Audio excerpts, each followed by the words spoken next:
Hey traders, in this free recap video, we're going to not only talk about an alert that went out, but I want this to be helpful for not only members, but non-members, because this is a pretty key technique that I use. It's not rocket science. It's just utilizing a couple tools, and these are mostly free tools or very low cost. I mean, depends on your platform and so forth. But let me explain what these are. So first of all, an economic calendar. This is not difficult. Every morning I am looking at Forex Factory, refreshing my memory about what kind of economic events are in store for the day. I want to look at the events that have already transpired while I was sleeping. And I want to think about what's going to happen into the next day. And really one of the things, my common practice is on a Sunday night or very early on a Monday morning, I look at the list in its entirety because the market does look ahead. Right? So if we've got a certain event like an FOMC event, we have an FOMC event tonight at 6 p.m. I'm recording this video right now at 10 minutes after 5 East Coast time. In 50 minutes, we're going to have Fed Chairman Powell speak. And I can tell you what, this could be a very interesting Asian session move. If you're a futures trader, look, our life is not 9:30 to 4. The world does not happen 9:30 to 4, and trading certainly does not happen 9:30 to 4. And so I take more of that Forex traders mentality. If FOMC member Powell, he's the grand poobah of the FOMC, the Fed chair, says that they feel that data still is pretty much taking them on track to continued rate hikes. Who here, show of hands that I cannot see, thinks the market's going to like that? Zero, right? So we're going to see more weakness in this market, and we're already short. Let's talk about how that short triggered it. It takes us right back to that calendar. One of the things that we do is we utilize different events, for example, today's CPI, to find where there is a scheduled and very expected volatility increase. When the CPI data comes out, we know the market's going to respond. That response is typically going to be above the normal 8:30 kind of price action that we would see minus the CPI. So that's the first thing, very easy to find out.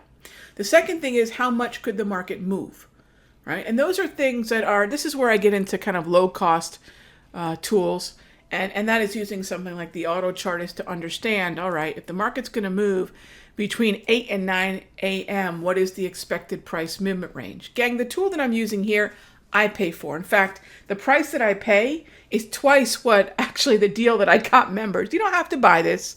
I don't want anybody thinking you do, but it's a neat tool. And a lot of you that are members realize just how valuable it is. It costs $12 a month. I don't make anything from it. It's just a tool that I've used with a company that I've worked for the better part of 10 or 12 years now called Autochartist. And we can talk about that some other time, but so I use that tool. I identify where the exhaustion could be. And it could be something along the lines of the volume weighted average price. Again, this is a tool that's built into most platforms. I make this freely available as well on different platforms. And I look for also where the downtrend is clearest. I mean, we had a nice downtrend on the 60-minute chart, but it wasn't really able to contain the price movement. How do I know this? Because of this, right? So I know what the price movement can be during certain times of day, and when you calculate the projected highs based on it, now you can do this in stocks, Forex, futures, ETFs. When I can project that high, got a pretty good idea we got to step out to the 120.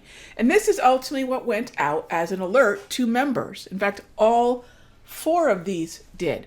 Shortly after 8:30, the market rallied, and into that rally, we had 3 different levels, the red, the yellow, and the green, that individual traders could determine which was best for them based upon the risk assessment, the exits first mindset.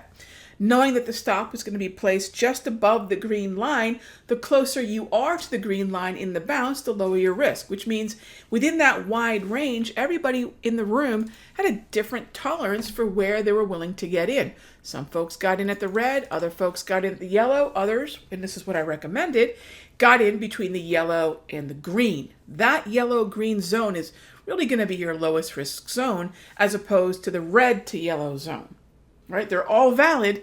They just present different risk. And then once the market opened, we had a little bit more volatility, and I think the rest of the day is history. Now, take away the CPI and take away really everything else and just ask yourself, was this market already heading down? And did I just get an opportunity to short into a rally, into resistance, play a correction, and take advantage of the continuation? Healthy trends correct, and that's the mantra most trend followers follow, because it's going to be on those corrections that the best risk-reward ratios are going to be found. Okay?